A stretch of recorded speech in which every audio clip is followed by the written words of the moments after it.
त्यस्तो नेतृत्व अहिले देखा पर्यो जो आफ्नो तुच्छ पदीय सत्ता स्वार्थका निम्ति विदेशीहरूलाई हस्तक्षेपलाई आमन्त्रण गर्दैछन् र विदेशीको हस्तक्षेप बढाइराखेका छन्।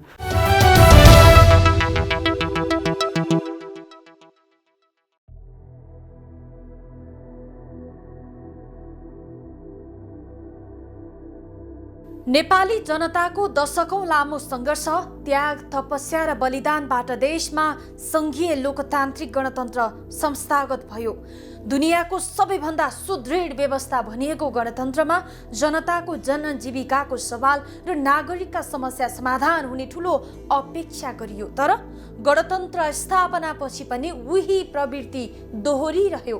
नागरिक सर्वोच्चता, संविधान कार्यान्वयन, जीवन परिवर्तनका सवाल नारामा मात्र सीमित रहे। भन्नलाई व्यवस्था फेरिएको भनियो, तर केही सीमित वर्गको स्तर फेरियो। यति बेला राजनीतिक खिचातानीको कारण निम्तिएको अस्थिरता र अन्योलताको कारण यो व्यवस्थाप्रति नै जनतामा वितृष्णा उत्पन्न हुन थालिसकेको छ। हुन त देशमा सङ्घ, प्रदेश र स्थानीय तह रहेको छ, जहाँ जनप्रतिनिधिहरू पनि रहेका छन्। तर केही महिना यता देखिएको चरम राजनैतिक अस्थिरता र संसदीय राजनीतिको खेलले फेरि यो गणतन्त्रले के दियो भन्ने प्रश्न जनमनमा उत्पन्न हुनु शुभ सङ्केत होइन। 2 दशक अघि यही संसदीय राजनीतिको फोहोरी खेलको वितृष्णाले देशलाई जनयुद्धसम्म पुर्यायो। प्रजातन्त्र, लोकतन्त्र अनि गणतन्त्र, हामी व्यवस्थामाथि झुन्डिएको तन्त्रको विश्वासमा रह्यौँ। व्यवस्था फेरियो, व्यक्तिको मनोविज्ञान फेरिएन। सपना अग्रगमनको देखाइयो, तर व्यवहारमा व्यक्ति केन्द्रित र स्वार्थ केन्द्रित राजनीति मात्रै भयो। त्यसैले अहिले सङ्घीय लोकतान्त्रिक गणतन्त्रको स्थापनाका लागि ज्यानको आहुति दिने महान शहीद, बेपत्ता नागरिक, घाइते अपाङ्ग भएका योद्धाहरू र विदेशीका लाखौं ऊर्जावान युवाहरूको सपना खाँटी छन्। आम नेपालीको मेहनत र पसिनाको मूल्य व्यर्थ सिद्ध हुन थालिसकेको छ। राजनीतिक दलहरू बीचको तिक्ततापूर्ण सम्बन्ध, राजनीतिक सहमति र सहकार्यमा बदलिएको गणतन्त्र 13 वर्षको हुँदा झनै विद्रूप हुन थालेको छ।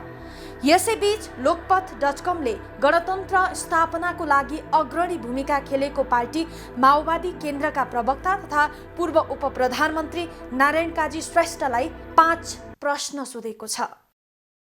नेपालमा गणतन्त्र आउन कसरी सम्भव भयो, यो पृष्ठभूमि सहित बताइदिनुहोस् न।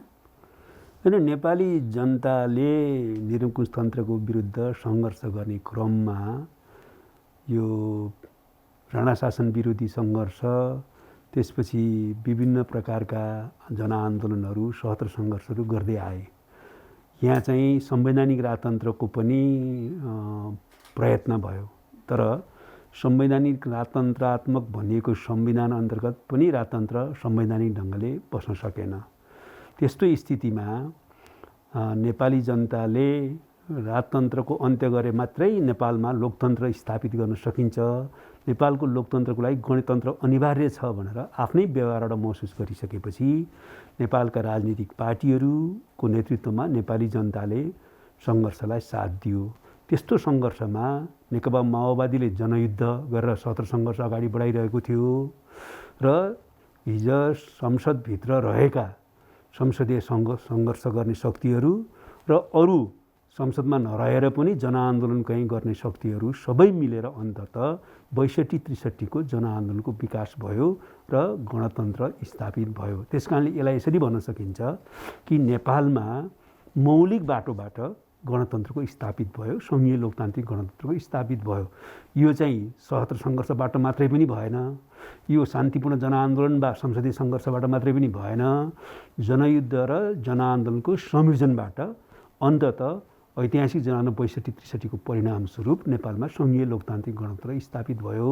र एउटा अर्को कुरा पनि यहाँ विचारणीय छ, ध्यान दिनुपर्ने छ कि यो गणतन्त्र नेपालमा परम्परागत संसदीय गणतन्त्र जस्तो पनि भएन।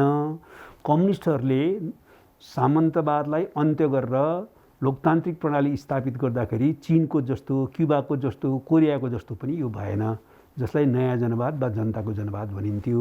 त्यसकारणले बाटो मात्रै मौलिक होइन, यहाँको लोकतान्त्रिक प्रणाली पनि मौलिक छ, परम्परागत संसदीय गणतन्त्रभन्दा उन्नत तर चाहिँ परम्परागत कम्युनिस्टहरूको आफ्नो नेतृत्वमा स्थापित नयाँ जनवाद जनताको जनवाद पनि नपुगिसकेको, जसलाई राजनीतिक प्रणालीको रूपमा सङ्घीय लोकतान्त्रिक गणतन्त्र भन्यौँ, सामाजिक सार्वत्व लोकतन्त्रको चाहिँ समाजवादोन्मुख समावेशी लोकतन्त्र हो। त्यस कारण यसको मुख्य चाहिँ नेपाली समाजको ऐतिहासिक आवश्यकताको जगमा नेपाली जनताको सङ्घर्षको परिणाम नै नेपालमा गणतन्त्र आएको हो। तर हामीले स्वाभाविक रूपमा सबै अन्तर्राष्ट्रिय शक्तिहरूको पनि एउटा प्रकारको नैतिक समर्थनको कुल योगबाट यो भएको हो र नेपालमा राजनीतिक पार्टीको नेतृत्वमा जनताले जुन प्रकारको सङ्घर्षमा साथ दिए त्यसो कुरा गर्दा नेपालको नागरिक आन्दोलनको भूमिका पनि असाधारण महत्त्वको रह्यो। मेरो दोस्रो प्रश्न यहीँनिर छ कि नेपालमा गणतन्त्र स्थापनाको लागि छिमेकी मुलुक भारतको भरपुर सहयोग थियो भनिन्छ। यहाँले भर्खरै भन्नुभयो यो मौलिक खालको छ भनेर। अब 12 बुँदे सहमति पनि त्यहीँ भयो। खास कुरा चाहिँ के हो? होइन, निश्चित रूपमा त्यो त सबैलाई थाहा छ कि 12 बुँदे समझदारी दिल्लीमा भएको थियो। त्यो समझदारीको मुख्य कुरा चाहिँ संसदभित्रका शक्तिहरू र जनयुद्ध गरिरहेका शक्तिहरू नेकपा माओवादी र संसदवादी शक्ति नेपाली काङ्ग्रेस नेकपा एमाले जहितका शक्तिहरूको संयुक्त मोर्चा बनाउने राजतन्त्रका विरुद्ध र नेपालमा चाहिँ गणतन्त्र लोकतान्त्रिक गणतन्त्र स्थापित गर्ने भन्ने थियो। यद्यपि 12 बुँदे समझदारीमै चाहिँ गणतन्त्र भनेर लेखिया थिएन, त्यहाँ चाहिँ पूर्ण लोकतन्त्र भनेर लेखिया थियो। गिरिजाबाबुले अहिले नै गणतन्त्र नभनिहालौँ, म चाहिँ गणतन्त्रमै जाने हो विश्वास गर्नुहोस्, तर अहिले चाहिँ पूर्ण लोकतन्त्र भनेर लेखौँ भने त्यस्तो भएको थियो र यो दिल्लीमा भएको थियो। तर एउटा कुरा यहाँ विचारणीय के छ भने त्यो नेकपा माओवादीको प्रस्तावमा दिल्लीमा भएको होइन। नेकपा माओवादीले चाहिँ बरु धेरै पटक यो विदेशमा नगरौँ, आफ्नै देशमा गरौँ, देशभित्रको कुनै ठाउँमा गरौँ भनेर धेरै जोड दिएको थियो। तर गिरिजाबाबु र माधव नेपाल जस्ता नेताहरूको लागि नेकपा एमाले वा नेपाली काङ्ग्रेसको लागि त्यो सम्भव थिएन र उहाँहरूले मान्नु भएन। त्यो ठाउँ जहाँसुकै होस् हामीले गरौँ, तर देशभित्र त सेक्युरिटीको कारणले तपाईँहरूसँग हामी भेट्न सक्दैनौँ त भन्ने कारणले त्यो दिल्लीमा भयो। तर दिल्लीमा भएको भन्नासाथ के कुरा त स्पष्टै छ भने दिल्लीसँगको समझदारी नेताहरूले नगरेको भए दिल्लीमा त्यो 12 बुँदे समझदारी त सम्भव थिएन होला। त्यसकारणले दिल्लीको त्यस अर्थमा 12 बुँदे समझदारी दिल्लीमा गर्दैछन् भन्ने कुरो जानकारीमा र त्यस प्रकारको एउटा समझदारी अन्तर्गत भएको कारणले दिल्लीको भूमिका त प्रष्टै छ। तर यहाँ भनिया जस्तो दिल्ली निर्णायक होइन, नेपालको राजनीतिक पार्टीहरू, नागरिक आन्दोलन, नेपाली जनता निर्णायक हो। तर उनीहरूको समर्थन र सद्भाव नभएको भए पनि गणतन्त्र सम्भव थिएन भन्ने त बुझेकै छ। गणतन्त्रको 13 वर्ष पुरा भयो, राजतन्त्र गयो, गणतन्त्र आयो। तर जनताको जनजीविकासँग जोडिएका सवाल जिउका त्यो छन् भनेको जनताले जे चाहेर गणतन्त्र प्राप्तिको लागि आन्दोलनमा होमिएका थिए, शहीदहरूले जे उद्देश्य प्राप्तिको लागि भनेर आफ्नो ज्यानको आहुति दिएका थिए, आज त्यो उद्देश्य यतातिर, त्यसको मर्म एकातिर छ र नेपालको राजनीतिक परिवेश परिस्थिति अर्कोतिर गइरहेको छ। गणतन्त्रमा यो नागरिकहरूले अपेक्षा गरिएका उनीहरूका सवालहरू किन समाधान हुन सकेनन्? तपाईँले भनेको कुरा अत्यन्तै गम्भीर र सान्दर्भिक हो अनिताजी। किनभने हामीले यो सङ्घर्ष गर्दा 6 दशकभन्दा बढी सङ्घर्ष गऱ्यौँ, दशौँ हजारले बलिदान दिए, अझै पनि कतिपय बेपत्ता छन्, कतिपय घाइते अङ्गभङ्ग भएका छन्। नेपाली जनताले कतिपय आफूलाई घरबारविहीन बनाएका छन्, कयौँ वर्ष जेल जीवन बताएका छन्। त्यसको परिणामस्वरूप यो सङ्घीय लोकतान्त्रिक गणतन्त्र स्थापित गरिएको हो र यसलाई हामीले समाजवादोन्मुख समावेशी लोकतन्त्रको रूपमा अगाडि ल्यायौँ। तर यसबाट नेपाली जनताले 3टा कुराको अपेक्षा गरे हो। पहिलो कुरो चाहिँ नेपालको हाम्रो पुर्खाले जो स्वतन्त्र राष्ट्र दिए, तर नेपालमा बारम्बार वैदेशिक हस्तक्षेप हुने गरेका थियो। त्यसकारणले यो राष्ट्रिय स्वाधीनताको लागि सुदृढ गर्ने होइन, रक्षा र सुदृढ गर्ने र चाहिँ नेपाली जनतालाई वास्तविक अर्थमा सार्वभौमसत्ताको अभ्यास गर्ने ठाउँमा पुर्याउने भनेको हो। हामीले चाहिँ त्योमा सफलता त 65-63 को आन्दोलन, संविधान निर्माणसम्म, संविधान कार्यान्वयनको पहिलो प्रक्रियासम्म उपलब्धि हासिल गऱ्यौँ। तर अहिले फेरि वैदेशिक हस्तक्षेप बढेको, नेपाल चाहिँ विदेशीहरूको क्रीडास्थल बन्न खोजेको छ। एउटा चाहिँ लोकतन्त्र मार्फत जुन खालको अपेक्षा नेपाली जनताले गरेका थिए त्यहाँ केही कमजोरी देखा परेको छ, त्यो शासकहरूको कारणले हो। दोस्रो कुरा चाहिँ हामीले लोकतान्त्रिक प्रणाली मार्फत नेपाली जनताको, नेपालको राजनीतिक पार्टी र नेताहरूको जीवन नै लोकतान्त्रिक होस् होइन भन्ने सोचेका थियौँ। त्यहाँ पनि केही समस्या देखा परेको, लोकतन्त्रमाथि खतरा जस्तो अहिले पैदा भइरहेको छ, प्रतिगमनको खतराहरू बढिरहेको छ। तेस्रो र मुख्य तपाईँको जो ध्यान आकर्षण गराउन खोज्नु भएको छ, यो राजनीतिक परिवर्तन खालि राजनीतिक परिवर्तनको निम्ति मात्रै होइन, यो राजनीतिक परिवर्तनलाई माध्यम र साधन बनाएर नेपाली जनताको जीवन फेर्ने, सामाजिक आर्थिक रूपान्तरण गर्ने, समृद्ध नेपाल बनाउने, तर त्यो समृद्धिको प्रतिफल आम जनताले भोग्न पाउने गरी सामाजिक न्यायसहितको समृद्ध नेपाल बनाउने र समाजवादको आधार तयार गर्ने भन्यौँ। यो पक्षमा जनताले ठिक अपेक्षा गरेर ल संविधान बनायो, संविधान कार्यान्वयन गर्न चाहिँ कम्युनिस्टहरूकै नेतृत्वमा सरकार बनाऊ, बहुमतको सरकार भनेर जनादेश दियो। तर हाम्रो सरकार विशेष त प्रधानमन्त्रीको नेतृत्वमा यो काम सकारात्मक ढङ्गले अगाडि बढेको सकेको छैन। त्यसको निम्ति नेपालको राजनीतिक पार्टीहरू, मुख्यतः नेपाल कम्युनिस्ट पार्टीले क्षमायाचना गर्नुपर्छ र अहिलेको जुन खालको विदेशी हस्तक्षेप छ त्यसलाई असफल पार्नुपर्छ, प्रतिगमनको खतरा जो बढिरहेको छ त्यसलाई असफल पार्नुपर्छ र फेरि एकपटक हामीले सामाजिक आर्थिक रूपान्तरणको दिशातिर नेपाललाई लैजान मेहनत गर्नुपर्छ। हिजो चप्पल पड्काएर हिँड्नेहरू आज महलमा छन्, सम्पत्तिको मालिक भएको छन्। हुँदा खाने र हुने खाने वर्गको बिचमा खाडल यति गहिरो भएको छ कि अब त्यो वारिपारी भइसकेको अवस्था छ। यस्तो टिटलाग्दो परिस्थितिमा गणतन्त्र टिक्छ जस्तो लाग्छ यहाँलाई? होइन, अब नेपाली जनताले जे अपेक्षा गरेका थिए त्यो अपेक्षा पुरा भएन भने जनतामा फ्रस्ट्रेसन, निराशा पैदा हुन्छ, आक्रोश पैदा हुन्छ। त्यो निराशा र आक्रोशबाट तीनटा खतरा पैदा हुन्छ। एउटा चाहिँ नेपाल असफल राज्य बन्ने खतरा पैदा हुन्छ, अर्को चाहिँ नेपालमा विदेशी हस्तक्षेप झन बढेर जाने र नेपालको राष्ट्रिय स्वाधीनता नै सङ्कटमा पर्ने खतरा हुन्छ, अर्को चाहिँ यो प्रणाली तपाईँले भनेको सङ्घीय लोकतान्त्रिक गणतन्त्रात्मक प्रणालीमाथि नै चाहिँ प्रश्न पैदा हुन्छ र प्रतिगमनको खतरा हुन्छ। त्यो खतरा बढ्दै गइराखेको छ। तर हामीलाई के विश्वास छ भने हर ऐतिहासिक कालखण्डमा नेपाली जनताले सकारात्मक निर्णय, ऐतिहासिक निर्णय गरेका छन्। त्यसैले हामीले समयमा सचेत भयौँ भने जो अहिले प्रक्रिया अगाडि बढिराखेको छ, हामीले यो लोकतान्त्रिक प्रणालीलाई सुदृढ गर्ने दिशातिर जान सकिन्छ। अहिले नै हामी सिद्धियो भन्न पर्ने ठाउँमा चाहिँ छैन, तर अहिलेको प्रवृत्तिलाई कुनै पनि हालतमा हामीले प्रोत्साहित गर्नुहुन्न। यो प्रवृत्तिलाई निरुत्साहित गरेर हामीले चाहिँ फेरि एकपटक लोकतान्त्रिक अभ्यास चाहिँ सुदृढ गर्ने दिशातिर जानुपर्छ। तपाईँलाई म एउटा कुरा यहाँ भनिहाल्छु, यस्तो किन भयो भन्ने प्रश्न छ। यसमा दुईटा कुरामा चाहिँ म गम्भीर ध्यान आकर्षण सबैको गराउन चाहन्छु। यहाँ दुईटा समस्या देखा पर्यो हाम्रो। एउटा चाहिँ नेपालको राजनीतिक पार्टी र तिनका नेतृत्वले यो लोकतान्त्रिक प्रणालीको निम्ति सङ्घर्ष त गरे, गणतन्त्रको निम्ति सङ्घर्ष त गरे, तर त्यसले माग गरेको जीवन दृष्टि, जीवन आचरण, मूल्यमा आफूलाई ढाल्न सकेनन्। कुनै पनि लोकतान्त्रिक प्रणाली वा प्रणाली आफैमा पर्याप्त छैन। त्यो प्रणालीलाई कार्यान्वयनमा लैजान, राम्रोसँग अभ्यास गर्न, त्यसलाई लागू गर्ने नेतृत्व चाहिँ को दृष्टिकोण र जीवन मूल्य नै त्यो बन्नुपर्छ, आचरण नै त्यो बन्नुपर्छ। पहिलो समस्या हाम्रो त्यो भयो। त्यसले गर्दाखेरि यो स्थिति पैदा भएको छ। त्यसले गर्दाखेरि तपाईँले भनेको जुत्ता नलाउनेहरू कहाँ पुगे, त्यसले गर्दाखेरि नै हो। आफ्नै भनेको मान्यताप्रति इमान्दार भएन, भ्रष्टीकरण बढेर गयो होइन। एउटा प्रक्रिया यो भएको छ, सुशासन भएन होइन। त्यसले देश र जनताप्रतिको गम्भीर प्रतिबद्धताको अभाव र भ्रष्टीकरणको प्रक्रिया यसले बढाएर गयो। लोकतान्त्रिक मूल्य मान्यता अनुसार चल्दै चलेन, मूल्यको राजनीतिमा स्खलन भयो, एउटा समस्या। दोस्रो समस्या के हो भने नेपालमा नेपालको शासकहरू, नेपालको राजनीतिक पार्टीको नेताहरूले आफ्नो तुच्छ स्वार्थको निम्ति जब विदेशी हस्तक्षेपलाई आमन्त्रण गर्छ त्यतिखेर नेपालमा विदेशीको क्रीडास्थल बन्ने स्थिति पैदा भएको छ र राष्ट्रिय स्वाधीनतामा खतरा भएको छ। अहिले ठिकै त्यही हुँदैछ। त्यस कारण यो दुईटा खतरा, दुईटा समस्या, एउटा चाहिँ दृष्टिकोण, जीवन मूल्य, आचरण, मूल्य मान्यता चाहिँ लोकतान्त्रिक बनाउन सकेन मुख्यतः नेपालको राजनीतिक पार्टीको नेतृत्वले। दोस्रो चाहिँ त्यस्तो नेतृत्व अहिले देखा पर्यो जो आफ्नो तुच्छ पदीय सत्ता स्वार्थका निम्ति विदेशीहरूलाई हस्तक्षेपलाई आमन्त्रण गर्दैछन् र विदेशीको हस्तक्षेप बढाइराखेका छन्। यो दुईटा समस्या नेपालमा यति बेला देखा परेको समस्या हो। त्यसमा त यहाँहरू आफै जिम्मेवार हुनुहुन्छ। होइन, मैले त्यसमा चाहिँ सुरुमै भनिसकेँ कि नेपालको राजनीतिक पार्टीको नेतृत्वले होइन जुन जिम्मेवारी निर्वाह गर्नुपर्छ त्यो गर्न सकेन। त्यसो किन कारण मैले दुईटा कारण नै बताइसकेँ। होइन, त्यसको निम्ति भनिरहने अनि जनता त्यति मूर्ख छन् जहिले यहाँहरूको कुरा सकेन भन्ने त्यो माफी मागेको जस्तो एउटा धुन होइन। म त्यही कुरामा आउँदैछु। त्यस कारणले यहाँ दुईटा छ, त्यस्तो सकेन भन्ने बेलामा या त यो नेतृत्व पुरै रूपान्तरित हुनुपर्छ अहिलेको पुस्ता, या चाहिँ अहिले भइरहेको नेतृत्वलाई फाल्न त्यो पार्टीका नेता कार्यकर्ताहरू सक्षम हुनुपर्छ, या जनताले अर्को वैकल्पिक शक्ति निर्माणको प्रक्रियामा आफूलाई सचेत र क्रियाशील बनाउनु पर्छ। यो तीनटा बाहेक त विकल्प छैन हामीसँग।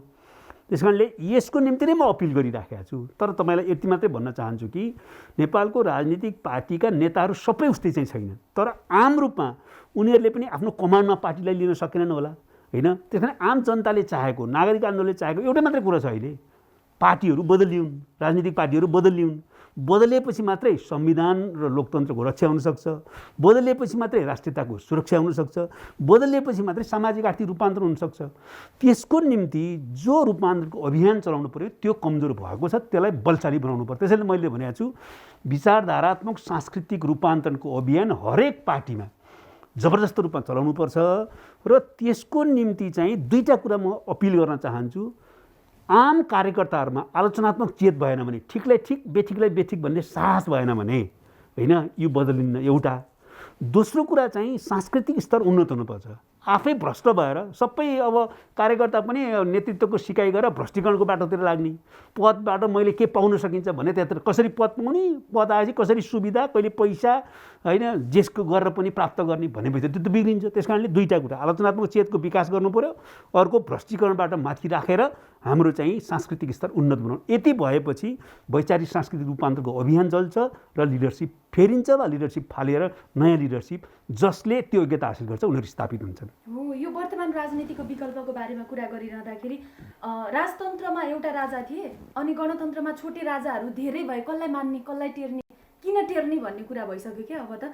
किनभने यहाँनिर के भयो भने अब चाहिँ स्थिरता आउँछ, स्थिरता कायम हुने बित्तिकै युवाहरूले खाडीमा जानु पर्दैनदेखि अरू जनजीविकाका यावत सवालहरू अब समाधान हुन्छ भनेर यहाँहरूले नै चुनावमा जानुभयो, जनतालाई होला कि झैँ पार्नुभयो र आएर पार्टी सरकार चलाउनु भयो।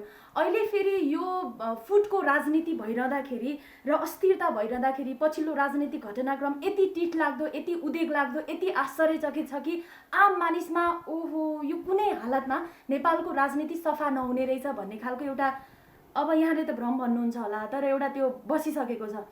यस्तो स्थितिमा अहिले चाहिँ नागरिक सर्वोच्चता, संविधान कार्यान्वयन अनि जीवन परिवर्तनका अरू धेरै सवालहरूका लागि अब जनमत सङ्ग्रह, हिन्दू राष्ट्र, राजतन्त्र फर्काउने सवालहरू चाहिँ जोड तोडले उठ्न थालिरहेको छ। यस्तो स्थितिमा गणतन्त्रको विकल्प देख्नुहुन्छ? मैले गणतन्त्र र लोकतन्त्रको विकल्प देख्दिनँ। लोकतन्त्र र गणतन्त्र जो नेपालको निम्ति आवश्यकता छ त्यसको विकल्प छैन। तपाईँले भनेको एउटा पाटो, जो निराशाको पाटो छ, त्यसको निम्ति नेपाली जनताले हाम्रो अहिलेको लिडरसिप टिम जो छ त्यसलाई दण्डित पनि गर्न सक्छ, त्यसलाई फेरेर आऊ भन्न पनि भनिराखेको छ। त्यो भएन भने विकल्प खोज्छ, तर विकल्पमा लोकतन्त्रको विकल्प खोज्दैन नेपाली जनताले। यो कुरा ढुक्क भए हुन्छ। नेपालमा लोकतन्त्रलाई अझ सुदृढ कसरी बनाउने, लोकतन्त्रलाई अझ उन्नत कसरी बनाउने खोजी चाहिँ हुन्छ, हुनैपर्छ अहिलेको हालतले। तर चाहिँ लोकतन्त्रको विकल्प निरङ्कुश तन्त्र, लोकतन्त्रको विकल्प राजतन्त्र भनेर खोज्दैन। यो अहिलेको अत्यन्तै अप्ठ्यारो परिस्थितिमा बा चाहिँ नेपाली जनताले दिएको जनादेश अनुसार केपी ओलीको सरकारले नेकपाको जो जनादेश के अरे घोषणापत्र अनुसार काम गर्न नसकेको कारणले पैदा भएको समस्या हो एउटा, र आम रूपमा नेपालको राजनीतिक पार्टीहरूको चेतना र संस्कृतिको समस्या हो। तर यसलाई समाधान गर्न चाहिँ हामी लोकतन्त्रबाटै सक्छौँ, लोकतन्त्रलाई मासेर होइन। त्यसकारणले अहिलेको यथार्थलाई आत्मसात गरौँ। यथार्थलाई आत्मसात गर्दाखेरि नकारात्मक दिशातिर पछाडि फर्कने काम नसोचौँ। कति वर्ष पर्खने त? ल हेर्नुहोस् त, 1 डिकेड भइकन हामी त 13 वर्ष भइसक्यो कि गणतन्त्र स्थापनाको पनि 13 वर्ष भइसक्यो। हामी खालि ऐतिहासिक उपलब्धि भन्ने यस्तो भारी भारी शब्दहरूमा मात्रै यहाँहरूले भनिदिनुहुन्छ, हामी सुन्छौँ, जनतालाई त्यही भन्छौँ, उहाँले पनि हो ओहो 13 वर्ष भइसक्यो गणतन्त्र भनेर व्यवस्था चाहिँ ठुलो आयो क्या हाम्रो देशमा। 8-10 वर्ष चाहिँ हामीले संविधान निर्माण गर्नमा लाग्यौँ। यद्यपि त्यसको पनि आफ्नै पाटो छ। किन नेपालमा जुन प्रकारले हामीले राजतन्त्रलाई अन्त्य गऱ्यौँ त्यसको आफ्नै मौलिकता छ। संविधान सभाबाटै घोषणा गऱ्यौँ, होइन? हामीले 77 सङ्घर्ष गर्ने र जनआन्दोलन गर्नेहरू संसारमा कहीँ पनि संयुक्त मोर्चा यसरी बनाएको छैन, यहाँ बनायौँ, होइन? त्यसो गर्दै गर्दै पनि हामीले चाहिँ 10 वर्ष लगाएर संविधान जारी गऱ्यौँ। एउटा समय त त्यो गुज्रियो। तर पनि संविधान जारी गर्ने अवधिमा होस् वा संविधान मुख्यतः संविधान जारी गरिसकेपछि नेपालको राजनीतिक पार्टी र सरकारले राष्ट्र र जनता केन्द्रित जुन खालको चाहिँ काम गर्नुपर्थ्यो त्यो काम गरेको छैन। तर त्यो काम उनीहरूले गरेनन् भनेर चाहिँ यो लोकतान्त्रिक प्रणालीलाई फाल्न मिल्दैन, नेपाली जनताले फाल्दैनन्। अब मलाई भनिदिनुहोस् गणतन्त्रको उपलब्धिहरू के भयो 1 2 3 4 पोइन्टमा भनिदिनुहोस् न। होइन, पहिलो कुरो त नेपालमा नयाँ मोडेलको लोकतन्त्र स्थापित भएको छ, यसलाई अभ्यासमा लैजानुपर्छ, विश्वले पनि हेरिराखेका छन्। दोस्रो कुरा चाहिँ यसले आम जनतालाई पनि अलिक बढी सचेत बनाएको छ होइन, अहिले देख्नुहुन्छ नि जनता धेरै सचेत भइसकेका छन्, यस्तो भएको छ। तेस्रो कुरा चाहिँ यसले अब यो हाम्रो अहिलेको समाजमा यो समावेशी लोकतन्त्रको अवधारणा ल्यायो गणतन्त्र सँगसँगै, जसले चाहिँ महिला, दलित, जनजाति, पिछडिएको क्षेत्र, मधेस सबैलाई संवैधानिक रूपले नै समावेशी अधिकार दिएको छ, या त चुनावको प्रश्नमा होस् या चाहिँ राजकीय भूमिकामा त्यो दिएको छ। र सामाजिक आर्थिक रूपान्तरणको क्षेत्रमा पनि अपेक्षा गरे अनुसार नभए केही पनि भएको छैन भन्ने चाहिँ होइन, र हरेक मान्छेलाई चाहिँ अब हामीले नै गर्ने अरू कोही छैन भन्ने चेतना चाहिँ दिएको छ। अघि यहाँले नै भन्नुभयो वैदेशिक हस्तक्षेप चाहिँ बढिरहेको छ, त्यस कारणले पनि अस्थिरताको कारक चाहिँ त्यो पनि हो भनेर यहाँले प्राथमिकताका साथ भनिरहँदाखेरि अब यी प्राप्त उपलब्धिहरूलाई संस्थागत गर्नको लागि चाहिँ कसको के भूमिका हुन्छ र कसरी गर्न सकिन्छ? फेरि पनि सबभन्दा पहिलो कुरो त राजनीतिक पार्टीहरूकै भूमिका मुख्य हुन्छ, राजनीतिक पार्टीका नेताहरूको भूमिका नै मुख्य हुन्छ, र बनेका सरकारहरूले त्यसलाई चाहिँ गम्भीरतापूर्वक आत्मसात गर्नुपर्ने हुन्छ। र सरकारले त्यस्तो नगरेको कारणले सरकार परिवर्तनको प्रक्रिया जानु परे पनि थोरै लोकतान्त्रिक भूमिकालाई स्वीकार गर्ने शक्तिहरूको सरकार बनाएर पनि अगाडि बढ्छ। कारण मुख्य कुरा त राजनीतिक पार्टी र तिनका नेतृत्वले यो दुईटा कुराबाट हामीलाई मुक्त गर्नुपर्छ। एउटा चाहिँ उसको दृष्टिकोण, जीवन आचरण लोकतान्त्रिक बनाउनु पर्यो, प्रणाली मात्रै भएर भएन, र लोकतान्त्रिक मूल्यमानअनुसार चल्नु पर्यो। दोस्रो कुरा चाहिँ आफ्नो तुच्छ स्वार्थका निम्ति यहीँ छलफल गर्ने हो, बहस गर्ने हो, विदेशीलाई आमन्त्रण गर्नु भएन। दुईटा मेजर यहाँनिर सच्याउनु पर्छ। तेस्रो कुरा चाहिँ अहिले जो प्रतिगमनको खतरा बढिराखेको छ र केपी ओलीले जो प्रतिगामी कदम चालिराखेको छ त्यसलाई सच्याउनु पर्छ। अहिले त्यो अदालतमा गएको छ, अदालतले यो सच्याउने काम गरोस्, हामी गर्छ भन्ने अपेक्षा सहित अगाडि बढिराखेका छौँ। यो प्रतिगमनलाई सच्याएर यो संसदलाई पुरा अवधि चल्न दिएर अलिकति पनि लोकतान्त्रिक मूल्य अनुसारको सरकार बनाएर हामी अगाडि बढ्यौँ भने यो सही दिशातिर जान सक्छ। मेहनत त धेरै गर्न बाँकी नै छ। अन्त्यमा के भन्न चाहनुहुन्छ? होइन, अहिलेको विषम जो परिस्थिति छ, एकातिर कोभिडको पनि समस्या छ होइन। हामीले पहिलो कुरो त हेर्नु न, यो कोभिडको निम्ति कोभिडसँग जुझ्न, कोभिडलाई परास्त गर्न सिङ्गो देश एकताबद्ध हुनुपर्ने बेलामा अहिले राष्ट्रियतामाथि नै खतराको भूमिकामा पुग्ने काम जो प्रधानमन्त्रीले गर्नुभयो, उहाँको गुटले गरिराखेका छ। एकातिर प्रतिगमन चाहिँ लादिराख्नु भएको छ, राज्यलाई एकदम मन पर्ने ढङ्गले स्वचालित ढङ्गले सञ्चालन गरिराख्नु भएको छ। यो स्थितिमा हामीले पहिलो कुरो त कोभिडका निम्ति पनि सबै एकताबद्ध भन्न जानु पर्यो होइन। हाम्रो पार्टीले त्यसै कारणले गर्दाखेरि एकातिर त सर्वदलीय सर्वपक्षीय संयन्त्र बनाऊ भनेर औपचारिक प्रस्ताव नै राखेको हो। दोस्रो कुरो, पार्टीले आफ्नो तर्फबाट अहिले केन्द्रमा नै कमरेड प्रचण्डको अध्यक्षतामा एउटा चाहिँ कोभिड युनिट बनाएको छ। हरेक तहको पार्टी कमिटीले आफ्नो युनिट बनाएको छ र भोलिन्टियरिङ गर्ने काम अगाडि बढाइराखेको छ। र हामी अरू सबै पार्टीहरूलाई पनि एकताबद्ध भएर यो कामहरू आफ्नो तर्फबाट वा संयोजन गरेर अगाडि बढाउन अपिल गर्न चाहन्छौँ। र सरकारले त जुन खालको चाहिँ टाइममै काम गर्नु पर्थ्यो त्यसो गर्न नसकेको कारणले यो स्थिति आएको हो भन्ने कुरा प्रष्टै भइसकेको छ। एउटा त कोभिडको बारेमा हामी सबै मिलेर चाहिँ यसलाई नियन्त्रण गरौँ, सम्बोधन गरौँ होइन, यसबाट बचौँ। यो तत्काल स्वास्थ्यको कोणबाट जीवन बचाउनु छ भने अर्को कुरो त अर्थतन्त्र धराशी भइरहेको छ। मजदुर, किसान होइन, विपन्न वर्ग, सुकुम्बासीहरूले काम नपाएर चाहिँ भोकै मर्ने स्थिति भइसक्यो। त्यसको निम्ति सरकारले केही गर्नु पर्यो। मुख्य कुरो त राहत प्याकेज ल्याउनु पर्यो होइन। र हामी सबैले पनि मेहनत गरेर त्यसलाई बचाउन ध्यान दिन पर्यो।